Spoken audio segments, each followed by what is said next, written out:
Hello everyone, welcome back to my channel that is Science Unlocked, and this is Preeti with you again with the topic respiration in organisms.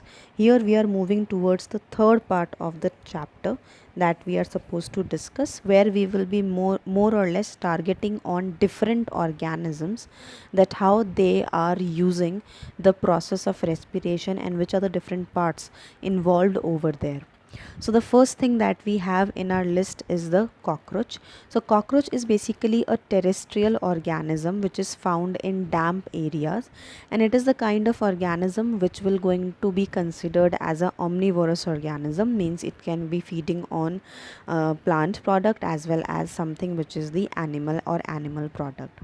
Now, the main aspect in case of respiration is that it contains a proper tracheal system which contains small holes on the outside of the body which are called as spiracles. Now, these small holes are actually helping in the process as the nostrils are helping in our respiration. That is, with the help of nostrils we are taking in the oxygen rich air and removing out the carbon dioxide rich air. Similarly, the spiracles in case of cockroach will going to do the same function, that they will going to help in breathing in of the air which is rich in oxygen. On the other hand, that oxygen will going to travel throughout the tracheal system, that is the tracheoles, the overall thin tubes which are there inside the body, and this network will ultimately going to take out all the oxygen that has been taken up or inhaled through the spiracles of the cockroach. And once this oxygen is utilized by the organism to perform the process of respiration and it will going to produce the carbon dioxide, it will again rush towards the spiracle system, and it will going to exit from the spiracles that they have, means the holes that they have. So here you can actually relate it with the nostrils that we have in our case. Now the next organism that we have in our list is the earthworm. Now earthworm is again a terrestrial organism, and this particular organism is more or less considered as the friends of farmers because it helps in improving the soil fertility altogether. And the component on which it feeds is nothing but soil, which consists of dead and decaying matter as well. Now what happens is, when we talk about its respiratory system, there is no specialized structure.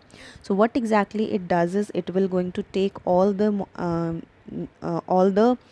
air or all the kind of amount of oxygen for the purpose of respiration through the skin that they have. So they will going to take it from the soil and from the environment altogether.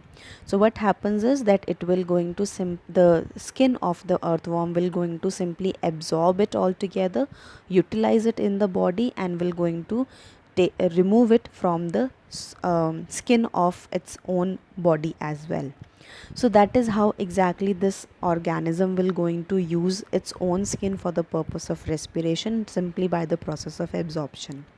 Now what happens is, because the organism has slimy body, and the body which is actually made up of moist and slimy structure, mucus in it, so it is actually usable for the organism that if it is a rainy season and the soil is wet. So what happens is that during this season, that is the rainy season, we will going to observe lots and lots of earthworms around us. So that is why the body is actually helping in that whole process. Now the next organism that we have is the frogs. Now in case of frogs, there are on an average two systems which are working when we talk about the adult frog. But if we include the larval frog, that is the tadpole, then in that case in total we will going to have three systems. But over here we are actually focusing on only the adult frog, so we will be targeting about only two systems. That is, one, it will going to have through the lungs, just you can say similar to the human body, respiration and breathing process.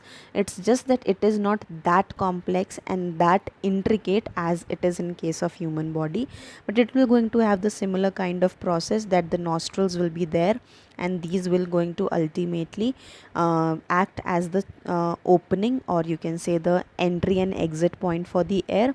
From there it will going to reach the lungs of the organism, and ultimately it will be utilized in the body altogether. From there the carbon dioxide will again come to the lungs and then to the outside world through the nostrils. Now this is only one system. The other system it uses is the moist skin. Now what happens is, through the skin, just like the earthworms which we have discussed just now, it will going to use it for the purpose of respiration by simply making it as the site of exchange, where the oxygen will come in and carbon dioxide will go out. So this is how it is using a dual system altogether for the purpose of respiration, one with the help of lungs, the other one with the help of skin. Now as I was saying, that in case of tadpoles, there they are using gills, just like the next organism that we have in our list, which is fish. Now as we all know that fishes are actually the aquatic organisms, and they will going to be breathing inside the water only. So they will going to require such a mechanism where the body can actually absorb the dissolved oxygen in the water. So what we will going to observe is, they are going to have special structures called gills. These are the special kind of organs which have the ability to take in the dissolved oxygen, transfer that oxygen to the whole body, and then the whole transportation system of the body will going to bring back the carbon dioxide back to the gills. From there it will going to be released out. So that is what exactly is the whole process. The fishes or most of the aquatic organisms will going to take the water from their mouth. It will going to reach towards the the gills, where it will going to perform the process of filtration, where it will going to simply take in the oxygen, dissolve in the water. On the other hand, it will going to transport that to the whole body. Ultimately the taken in oxygen will going to be used by the body for the respiration process. Carbon dioxide will be released, which will again come back to the region where it got exchanged, and the exchanged carbon dioxide will going to get dissolved in the water that is coming towards the gills and getting purified. So that water will going to get removed out of the gills, that is the opening of the body, in case of fishes and most of the aquatic animals where the gills are present. Now the next organism that we have is the example of respiration.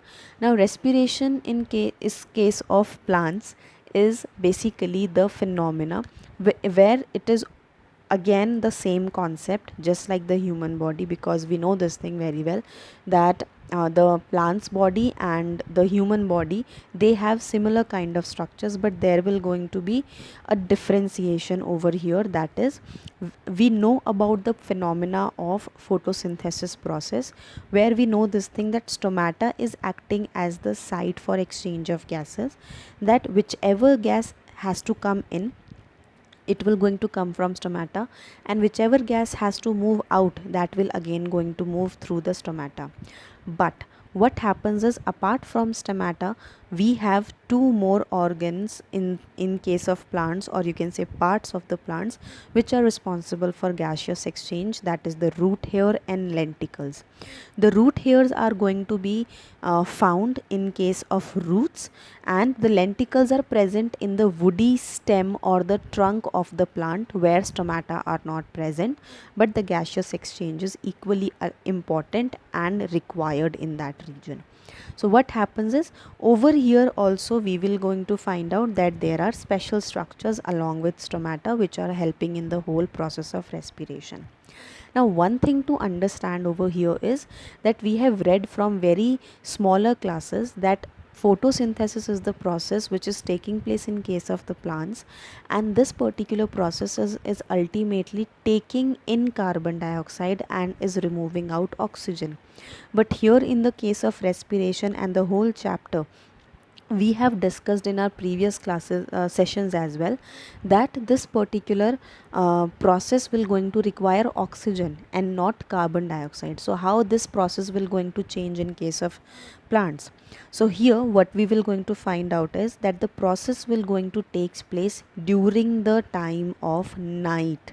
That means we will going to see that the amount of energy that is produced or that is stored inside the plant body by the process of respiration, that process will not going to takes place during the daytime, because that time is fixed for photosynthesis.